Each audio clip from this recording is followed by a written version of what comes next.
Hello, this is John Bell with a few words on the subject of courage. The first step in displaying courage is to be there, on the spot, in the front line, listening to advice and taking action when needed.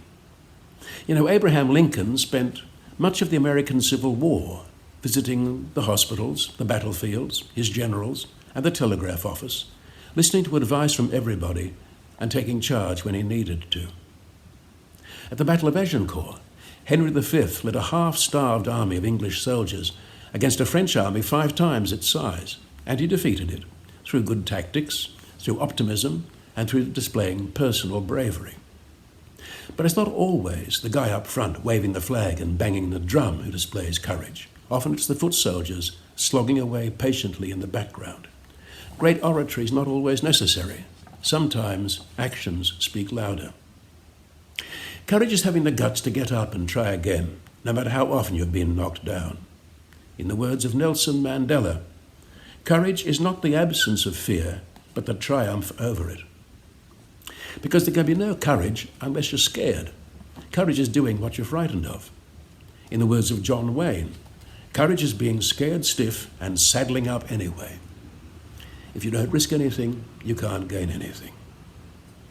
But don't let noisy voices overwhelm the still little voice inside you. Follow your intuition. Speak out even if your opinions are unpopular. Stick to your guns. The greatest test of courage is to endure defeat without losing heart. In the words of Winston Churchill, courage is going from failure to failure without losing enthusiasm. If you've been given authority, have the courage to use it. And don't play the blame game. If you've made a mistake, have the courage to admit it, and have the further courage to change your tactics. Courage can be quiet, something to draw strength from in our everyday battles. Courage is getting up in the morning, even when you're overwhelmed by anxiety. Courage is going somewhere you don't want to. Courage is doing the right thing, even when nobody's looking.